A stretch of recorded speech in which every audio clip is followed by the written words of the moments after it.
आधी रात बिहार का एक कस्बा और एक घर के दरवाजे पर एक गाड़ी की हेडलाइट्स अंधेरे को चीरती हुई आकर रुकती है। कुछ लोग उतरते हैं, एक नई नवेली दुल्हन का शव दरवाजे पर रखते हैं और बिना कोई आवाज किए अंधेरे में गायब हो जाते हैं। ये किसी थ्रिलर फिल्म की शुरुआत नहीं है, ये एक असलियत है जो बिहार के वैशाली में घटी। आज हम इसी मामले की तह तक जाएंगे, जो सिर्फ एक अपराध की कहानी नहीं है, बल्कि हमारे समाज और सिस्टम पर कई बेहद असहज करने वाले सवाल खड़े करती है। हमारे पास इस पर एक विस्तृत न्यूज़ रिपोर्ट है और हमारा मकसद सिर्फ ये जानना नहीं है कि क्या हुआ, बल्कि ये समझना है कि इसके मायने क्या हैं, परिवार के आरोप क्या हैं और इस कहानी में एक ऐसा पेच है जो इसे और भी ज्यादा पेचीदा बना देता है। चलिए इस गुत्थी को सुलझाने की कोशिश करते हैं। बिल्कुल। पहली नजर में देखें तो ये दहेज हत्या का एक और दुखद मामला लगता है, लेकिन जिस क्रूरता से शव को मायके के दरवाजे पर छोड़ा गया और फिर इस अपराध में जिस गाड़ी का इस्तेमाल हुआ, उसका कनेक्शन जिस जगह से जुड़ता है, वो इस केस को असाधारण बना देता है। यहाँ हमारा काम सिर्फ घटनाओं को दोहराना नहीं है, बल्कि उन कड़ियों को जोड़कर देखना है कि ये किस बड़ी और भयावह तस्वीर की तरफ इशारा कर रहे हैं। तो फिर शुरू से शुरू करते हैं।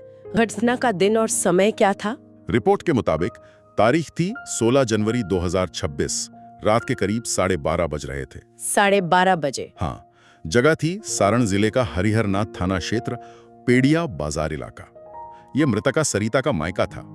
एक काले रंग की स्कॉर्पियो गाड़ी आती है और सारा वाकया घर के बाहर लगे एक सीसीटीवी कैमरे में कैद हो जाता है। और सुबह जब परिवार दरवाजा खोलता है तो अपनी बेटी की लाश दरवाजे पर पाता है। मैं सोच भी नहीं सकती कि उन पर क्या गुजरी होगी। ये जो शव को इस तरह दरवाजे पर छोड़ने का तरीका है, ये अपने आप में बहुत कुछ कहता है ना? ये बहुत कुछ कहता है। ये सिर्फ सबूत मिटाने की कोशिश नहीं है। आमतौर पर अपराधी शव को किसी सुनसान जगह पर ठिकाने लगाते हैं ताकि पहचान ना हो सके, मामला दबाया जा सके। लेकिन यहाँ शव को जानबूझकर परिवार के दरवाजे पे फेंका गया है। इसमें एक संदेश है, एक तरह की चुनौती है। हाँ, ये कहने जैसा है कि हमने ये किया है और तुम हमारा कुछ नहीं बिगाड़ सकते। ये आरोपियों के दुस्साहस और उनकी ठंडी क्रूरता को दिखाता है। यानी उनमें कानून का कोई डर नहीं था। वो डराना चाहते थे, परिवार को तोड़ देना चाहते थे। बिल्कुल। और इसी दुस्साहस में वो एक बड़ी गलती कर गए। CCTV camera. और आज के दौर में यही टेक्नोलॉजी न्याय की लड़ाई में सबसे बड़ा हथियार बन जाती है। वो कैमरा शायद वहां सुरक्षा के लिए लगाया गया होगा, लेकिन अनजाने में उसने एक भयानक अपराध का सबसे बड़ा गवाह बनकर सब कुछ रिकॉर्ड कर लिया। वो फुटेज अब एक ऐसा सबूत है जिसे झुटलाना नामुमकिन है। बिल्कुल। अब जरा इस कहानी के किरदारों को समझते हैं। मृतका का नाम सरिता, उनके पिता जयप्रकाश महतो, और शादी को कितना वक्त हुआ था? रिपोर्ट बताती है कि शादी को सिर्फ 9 महीने हुए थे। सिर्फ 9 महीने? हाँ। वैशाली जिले के करताहान बुजुर्ग गांव के रहने वाले सत्येंद्र कुमार से 9 महीने किसी भी रिश्ते के लिए ये बहुत शुरुआती वक्त होता है। और कानूनी लिहाज से भी ये 9 महीने बहुत मायने रखते हैं। सही कह रही हूँ मैं? हाँ बिल्कुल। भारतीय कानून के तहत अगर किसी महिला की शादी के 7 साल के अंदर अप्राकृतिक परिस्थितियों में मौत होती है तो उसे बेहद गंभीरता से लिया जाता है। और अगर साथ में दहेज प्रताड़ना के आरोप भी हों तो शक की सुई सीधे पति और ससुराल वालों पर जाती है। तो 9 महीने का वक्त ये इशारा करता है कि ये रिश्ता शायद अपनी बुनियाद से ही तनाव में था।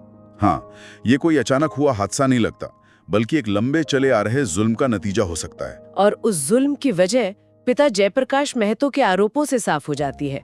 उन्होंने पुलिस को क्या बताया? उन्होंने सीधे सीधे दहेज प्रताड़ना का आरोप लगाया है। उनका कहना है कि उन्होंने अपनी हैसियत के मुताबिक शादी में सब कुछ दिया, लेकिन ससुराल वाले संतुष्ट नहीं थे। उनकी मांगें बढ़ती जा रही थी। रिपोर्ट में पैसों का भी जिक्र है। कोई खास मांग थी? हाँ, और यही बात इस मामले को और ठोस बनाती है। पिता के मुताबिक जमीन के रजिस्ट्रेशन के नाम पर वो पहले ही 8 लाख रुपए दे चुके थे। 8 लाख? ये एक बहुत बड़ी रकम है। बिल्कुल।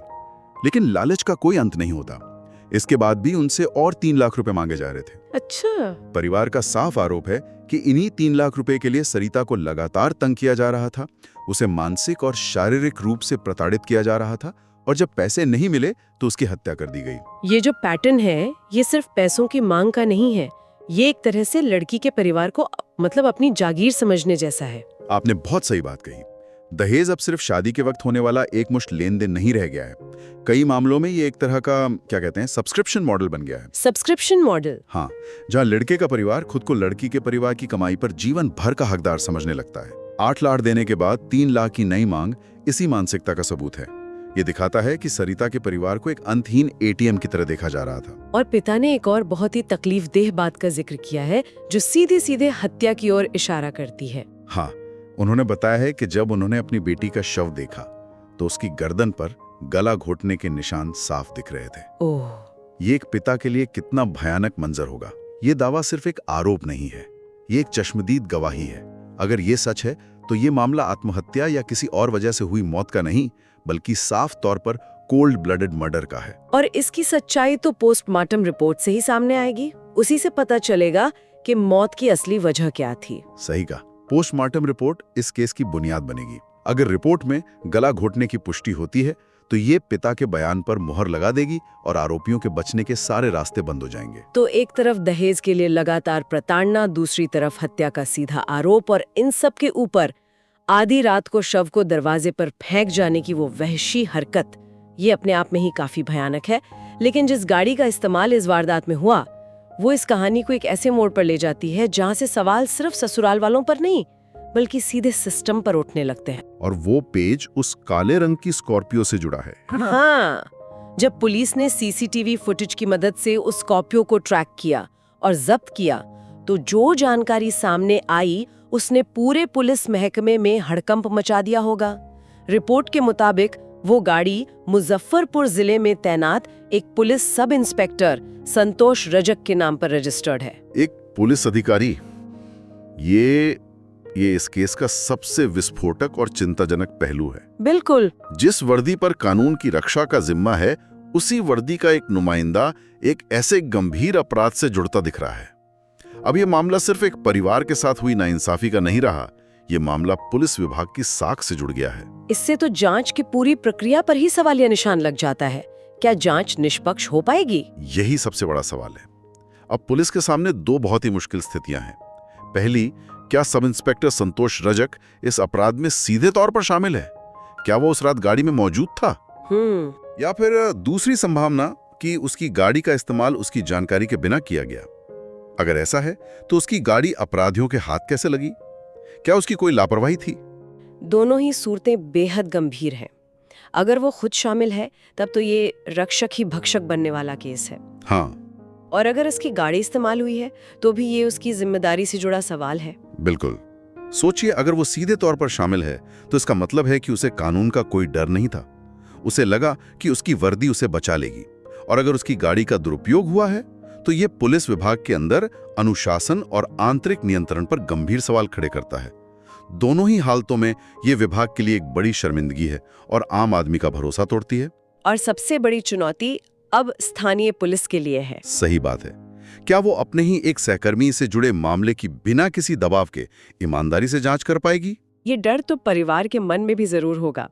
एक आम अपराधी से लड़ना अलग बात है, लेकिन जब सामने सिस्टम का ही कोई आदमी खड़ा हो तो लड़ाई बहुत मुश्किल हो जाती है। खैर, अब तक पुलिस ने कार्रवाई क्या की है? रिपोर्ट के अनुसार परिवार के बयान के आधार पर हरिहरनाथ थाने में एफआईआर दर्ज कर ली गई है। इसमें पति सत्येंद्र कुमार समेत 5 लोगों को नामजद किया गया है। यानी मुख्य आरोपी पति और उसके परिवार के 4 और सदस्य। हाँ, पुलिस ने तुरंत कार्रवाई करते हुए शव को पोस्टमार्टम के लिए भेज दिया और उस स्कॉर्पियो को भी जब्त कर लिया है। अच्छा। अधिकारियों का कहना है कि सीसीटीवी फुटेज की बारीकी से जांच की जा रही है ताकि गाड़ी में सवार हर एक शख्स की पहचान हो सके और उनकी धरपकड़ के लिए छापेमारी भी की जा रही है। क्या पुलिस की तरफ से कोई आधिकारिक बयान आया है, खासकर सब इंस्पेक्टर के कनेक्शन को लेकर? हाँ, जिला पुलिस के अधिकारियों ने मीडिया को आश्वासन दिया है कि मामले की संवेदनशीलता को देखते हुए जांच में कोई कोताही नहीं बरती जाएगी। वो मान रहे हैं कि मामला बहुत गंभीर है, खासकर इसलिए क्योंकि इसमें एक पुलिसकर्मी का नाम सामने आया है। उन्होंने भरोसा दिलाया है कि जांच पूरी सख्ती और निष्पक्षता से होगी और जल्द ही गिरफ्तारियां की जाएंगी। तो अब पूरा मामला कुछ अहम सबूतों पर आकर टिक गया है। हाँ, अब 3 चीजें सबसे अहम है। पहला, पोस्टमार्टम रिपोर्ट जो मौत की वजह साफ करेगी। दूसरा, सीसीटीवी फुटेज का फोरेंसिक विश्लेषण जिससे गाड़ी में बैठे लोगों के चेहरे साफ हो सकें।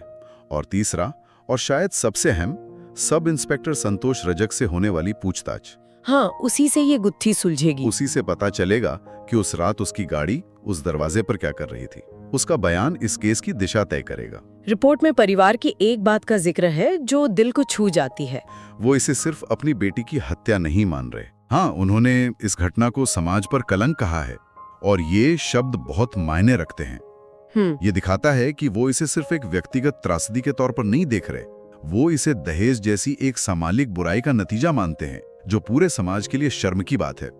उनकी लड़ाई सिर्फ अपनी बेटी के लिए न्याय की नहीं बल्कि उस पूरी कुरीति के खिलाफ है जिसने अनगिनत लड़कियों की जान ली है। तो आज हमने वैशाली के इस दहला देने वाले मामले को परत दर परत समझने की कोशिश की। एक नए नवेली दुल्हन की संदिग्ध मौत, दहेज के लिए प्रताड़ना के गंभीर आरोप, आधी रात को शव को दरवाजे पर फेंक जाने की क्रूरता, और इन सब के बीच एक पुलिस अधिकारी का कनेक्शन जो इस पूरे मामले को एक पारिवारिक अपराध से उठाकर संस्थागत जवाबदेही के बड़े सवाल तक ले जाता है। बिल्कुल। अब ये सिर्फ एक हत्या का केस नहीं है, ये सिस्टम के भरोसे का भी इम्तिहान है। सही कहा। ये मामला वाकई हमें याद दिलाता है कि सीसीटीवी जैसी तकनीक आज न्याय दिलाने में कितनी बड़ी भूमिका निभा सकती है। अगर वो कैमरा न होता तो शायद ये कहानी बिल्कुल अलग होती। बिल्कुल। हो सकता है इसे गुमशुदगी या आत्महत्या का मामला बताकर दबा दिया जाता। वो कैमरा एक मूक गवाह बना जिसने सच को सामने लाने का एक रास्ता खोल दिया। लेकिन ये एक गहरा सवाल भी छोड़ जाता है। जब कानून के रखवाले के किसी नुमाइंदे पर ही इतने गंभीर सवाल उठने लगे तो न्याय की राह कितनी मुश्किल और चुनौतीपूर्ण हो सकती है। सोचने वाली बात यह है कि इस देश में न जाने कितने ऐसे मामले होते होंगे जहां सीसीटीवी नहीं होता, जहां सबूत नहीं होते, वहां सच का क्या होता होगा।